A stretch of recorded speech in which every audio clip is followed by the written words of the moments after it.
Olá, assombrados! Eu sou a Ana Paula e vou contar vários relatos para vocês nesta coletânea de relatos de hoje. Tudo bem com vocês? Eu espero que sim, que esteja tudo bem.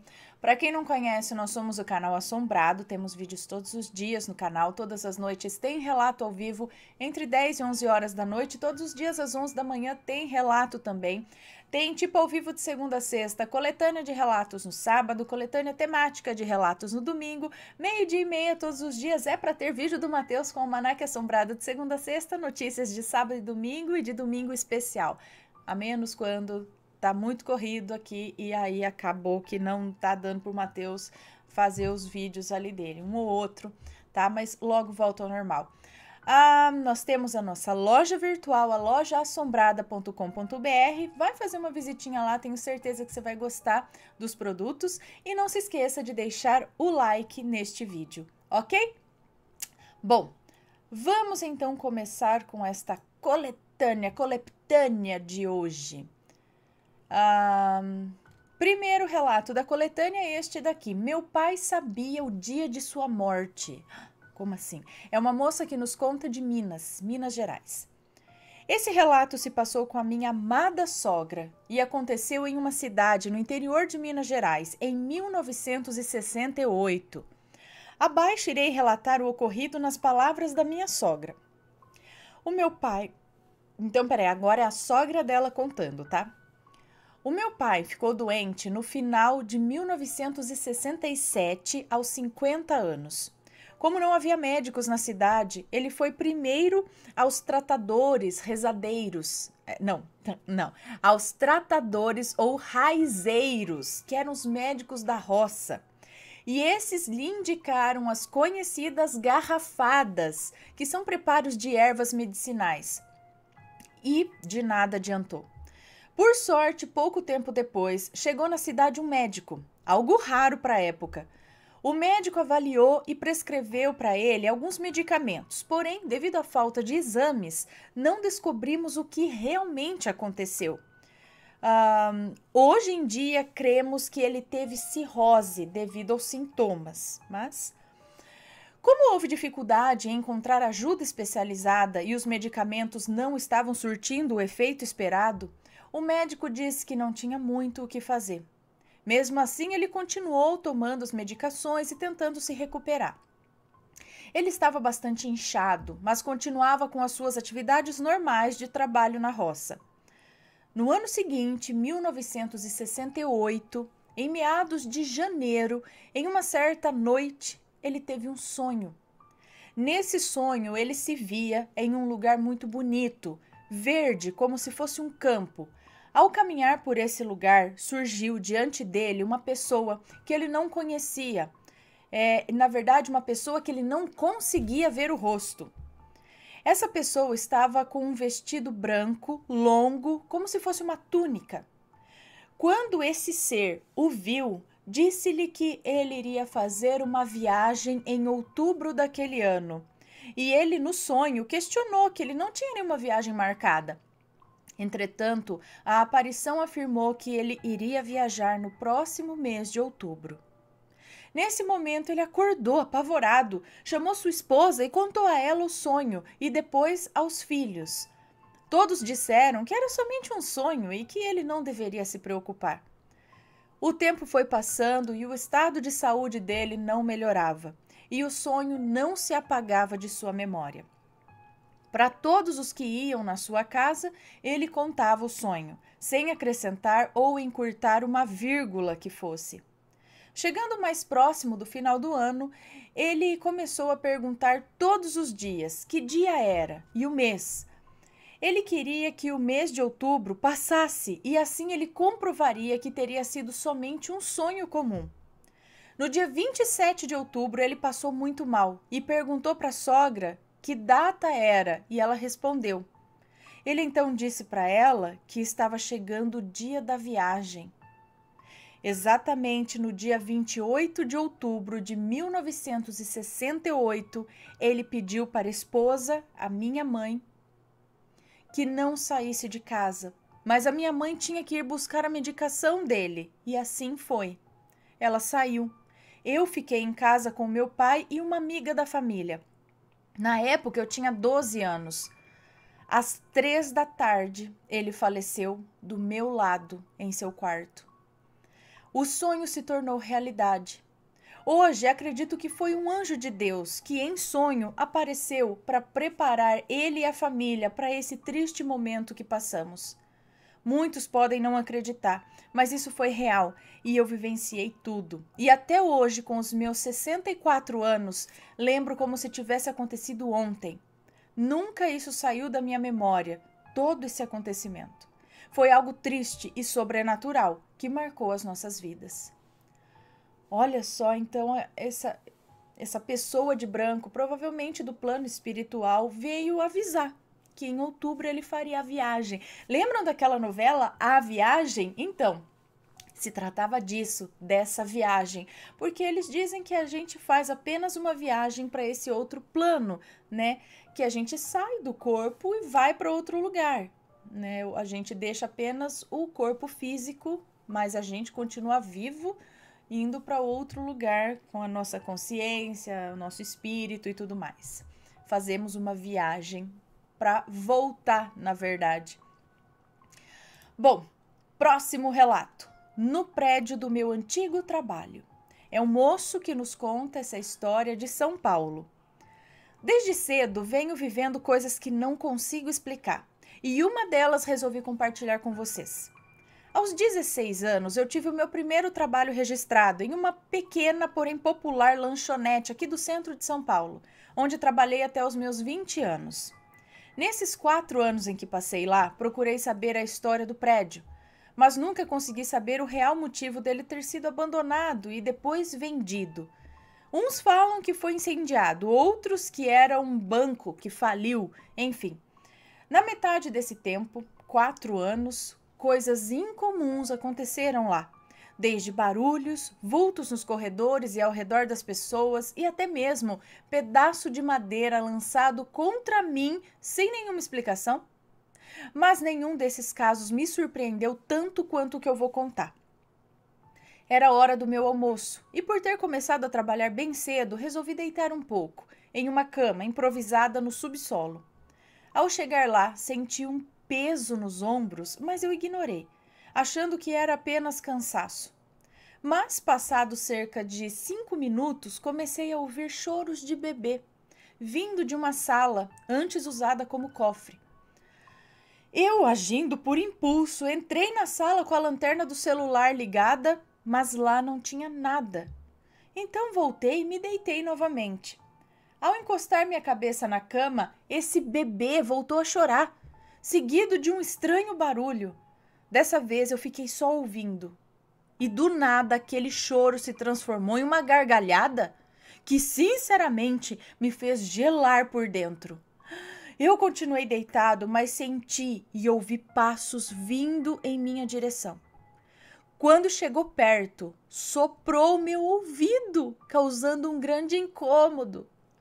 Eu não esperei por mais nada, eu levantei, mas foi nessa hora que eu vi o rosto brilhante de um homem, barbudo e de certa idade, olhando fixamente para mim, enquanto desaparecia no escuro do subsolo. Quando voltei e comentei com os colegas de trabalho, eles me falaram que não era a primeira vez que acontecia algo assim por ali e que no 5º andar desse prédio era ainda mais comum isso acontecer. Ai, gente, credo, uns prédios assombrados. O que será que aconteceu lá para ter tanta atividade assim, né? Próximo relato. Seria um doppelganger? É uma moça que nos conta. Aconteceu recentemente comigo e com uma amiga. Realmente foi algo inexplicável e eu gostaria de respostas. Eu e uma amiga estávamos sentadas na calçada da casa da irmã dela. A irmã dela veio e me pediu um pouco do sorvete que eu estava tomando. Então eu disse que quando chegasse na metade, eu daria a ela. Ela entrou na casa dizendo que lavaria algumas roupas. Quando o sorvete que eu estava tomando já estava pela metade, eu chamei a minha amiga para ela ir comigo para entregar o sorvete para a irmã dela. Nós fomos no quarto, no muro, Ah, nós fomos no quarto, no muro, em todos os cômodos. Ela não estava em nenhum lugar. Ficamos assustadas, pois não tinha como ela ter saído da casa sem ser pela porta da frente. A todo momento, eu e minha amiga estávamos sentadas lá na calçada e não vimos nada. Fomos para fora da casa e avistamos. A irmã da minha amiga estava vindo pela rua. Depois de um tempo, a gente ficou perguntando como que ela saiu da casa. O que tinha acontecido, né? E ela disse que nunca esteve dentro da casa e que nunca falou conosco naquele momento. Eu e minha amiga ficamos em choque e até a irmã dela ficou assustada também. Não queria mais nem entrar dentro de casa. Se fosse só eu que tivesse visto, eu ia acreditar que, sei lá, que era um delírio meu. Mas não, minha amiga também viu isso. A gente falou com essa coisa.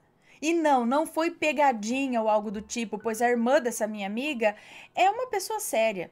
E nem teria como ser pegadinha, porque não tinha como ela ter saído da casa sem a gente ter visto, entende? Eu fico espantada até hoje com isso. O que seria? Um espírito? Sei lá. Só sei que foi muito estranho. Eu não achei que isso fosse possível, mas depois daquele dia eu comecei a acreditar realmente no sobrenatural. Observação. Uma outra irmã da minha amiga estava também na calçada com a gente e viu toda a situação. Ela viu a gente falando com a tal coisa, mas deve ter pensado que a gente estava louca. A gente perguntou depois se ela viu algo e ela disse que não viu nada e que a irmã dela nunca entrou na casa e que nem tinha pedido nada para mim. Ah, então as duas viram, mas essa terceira pessoa não viu ninguém, só viu elas conversando sozinha. Então aparece só para um, para outro, um doppelganger, um espírito, um não sei o que, ela de outra dimensão, mas que só elas viram naquele momento ali, a outra que estava para cá não viu, só naquele pedacinho, não sei, gente, mistério.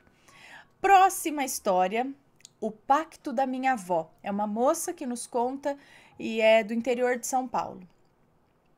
A minha mãe engravidou de mim com apenas 15 anos. Durante a gravidez, a minha avó, por parte de... Durante a gravidez da minha mãe, a minha avó, por parte de pai, descobriu que o marido dela, o meu avô, a estava traindo. Pois bem, minha avó nunca teve uma religião certa e não tem até hoje. Na época, ela estava frequentando um centro. Não vou saber te especificar exatamente o que era, mas pelo que me disseram, tinha uma mesa branca e uma preta. Minha avó sempre ia na mesa branca, mas depois que descobriu a traição, decidiu ir na preta. Ela entrou lá sozinha e conversou com uma senhora. Essa senhora disse para ela: "Você irá ter uma netinha linda. Ela será muito especial. Traga ela deste lado para eu presenteá-la." Bom, só sei que um mês depois que a minha avó passou com essa mulher, eu nasci. Fui levada até lá e me deram uma tampinha de pinga. Sim, me deram álcool. Um mês depois de eu ter ido lá, a amante do meu avô faleceu. A causa da morte foi um câncer no pâncreas. Como aquela senhora disse, eu realmente sou especial. Eu vejo, ouço e sinto tudo que já não está mais presente. Fui a um centro espírita e me disseram que sou como um portal para os mortos, mas esse relato deixarei para outro dia. Alguns anos depois, meu avô morreu com câncer no pâncreas também. A minha avó não para de sentir dores no corpo todo. Minha mãe se arrepende e me pede desculpas até hoje por ter me deixado ir naquele lugar. Talvez ela saiba de algo e não pode me contar. Eu tenho minhas dúvidas. Será que a minha avó me entregou em troca do seu amor? Eu posso estar pagando pelo erro dela? Ela pode ter trocado a minha vida pela morte da amante? Olha, eu tenho muito medo. Já tive depressão profunda que nada curava. Apenas quando fiz o trabalho de desobsessão no centro espírita que eu frequento é que consegui melhorar um pouco. Agora mesmo, enquanto escrevo esse relato, ouço vozes pedindo para eu não te mandar. Mas já mandou e já falei. Bom, ah, então, tem coisas aí, foram feitas coisas foram feitas, e na verdade acho que você tá seguindo, tá sendo certa, tá seguindo corretamente, vai vendo, protegendo esse lado espiritual e continua com esse acompanhamento espiritual e tenta sempre ah, buscar coisas boas, né? Mas aí tem que ver esse histórico, o que é que aconteceu lá atrás, se tem alguma coisa refletindo hoje daquilo que nem você sabe direito o que aconteceu, né? Bom, espero que tudo fique bem. Próximo relato. Meu cachorro me protegeu do mal. Não, e não é raro esse tipo de relato. É uma moça que nos conta. Tá, os nomes estão todos trocados, tá? Eu moro atualmente com os meus pais em um apartamento. Recentemente tive alguns problemas emocionais por vários fatores que aconteceram na minha vida e resolvi adotar um cachorrinho. E assim o fiz. No dia 31 de outubro de 2017, adotei o Leão, no centro de zoonoses da minha cidade. Logo que o Leão chegou, por ser muito novinho e pesar somente 1 quilo, ele teve uma infecção alimentar muito forte e quase morreu. Nessa época, eu o levei para que os frades franciscanos, discípulos de São Francisco de Assis, padroeiro dos animais, o abençoasse. E depois disso, ele nunca mais teve nada. Virou o cachorro mais forte e saudável do mundo e em menos de 2 meses engordou 5 quilos.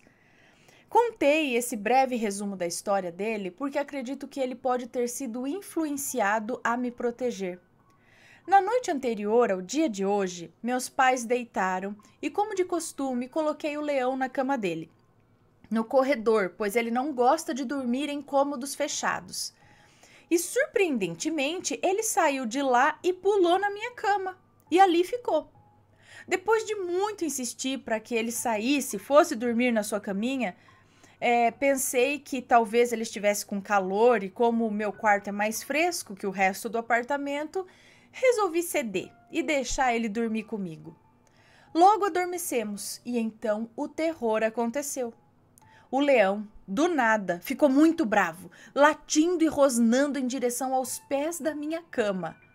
Logo acordei, mas pensei que ele estivesse dormindo e sonhado, sabe, sei lá, com um gato, e logo ele iria se acalmar.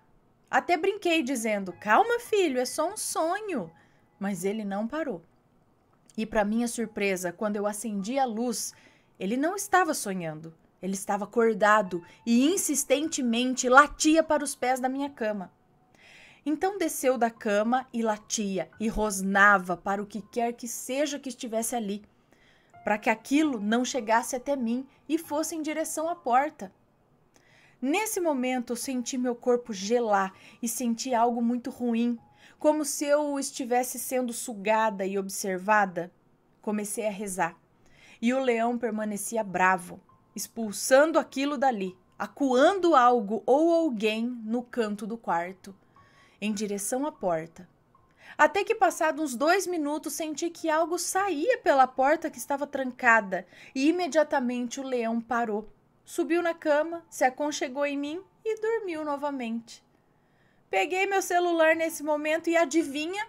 O relógio marcava 3 horas da manhã. Eu gelei mais ainda, rezei e não sei como eu consegui dormir. Eu fiquei apavorada. O que será que ele viu? O que o deixou tão bravo? Acredito mesmo que os cachorros possuem um sexto sentido, ainda mais quando se trata de nos proteger. Rabinho dormindo hoje comigo lá. Não, mas eu acredito sim nisso. Os animais, como eu disse, não é raro esse tipo de relato. Gatos, cachorros, protegendo a gente. Parece que percebendo algo invisível pra gente que tá ali e eles, botando pra correr. Ou às vezes até pegando neles algo que era pra pegar na gente, tadinhos. E o último relato desta coletânea é este daqui. O filho que eu não tive. O filho que não tive. É um moço que nos conta, do Rio de Janeiro. Há mais ou menos 13 anos atrás, namorei uma mulher modéstia à parte, uma loira muito bonita. E ficamos mantendo um relacionamento por mais de ano. Mas ela era um pouco pegajosa e por isso não estava me sentindo bem no relacionamento e comecei a me afastar dela. Porém, ela estava pegando no meu pé para ter um filho comigo e eu não aceitava de jeito nenhum. Mas ela queria, insistia. Ela ficava furiosa quando eu usava camisinha e por isso a gente acabava discutindo e estragava o nosso dia. Depois eu me mudei de cidade. Nessa época comecei a trabalhar à noite. Chegava em casa por volta das 8 da manhã. Eu morava sozinho, então um certo dia cheguei em casa muito cansado, peguei o colchão, coloquei na sala e programei a TV para desligar em uns 60 minutos. E aí me deitei. Fiquei naquela, sabe, de olho fechado, não estava totalmente dormindo, mas também não estava acordado, mas dava para sentir o que é que se passava à minha volta. De repente, eu vi um garoto branco, de cabelos lisos e bem pretos, parecendo cabelo de índio, sabe? Como se fosse uma franja. O garoto saiu da cozinha com as mãos nos olhos, em minha direção, e me perguntou: por que você não quer ser o meu pai? Olha, eu tomei um susto tão grande nesse dia que eu não dormi mais. Peguei o carro e fui para a casa da minha tia. Hoje, quando me lembro disso, me bate uma emoção e meus olhos se enchem de lágrimas. Aí eu me pergunto, será que eu agi errado? Depois disso, terminei o meu relacionamento com essa mulher e nunca mais a vi. Conheci outra mulher com quem me casei e também não quis ter filhos, mas essa também não quer. O motivo é que eu já tenho 2 filhas de outro casamento e a minha mulher também. Às vezes fica uma pergunta no ar. Depois que me casei, fiz vasectomia e depois tive câncer de próstata. Será que a vida me castigou com esse câncer e agora não posso ter filhos pelo resto da minha vida?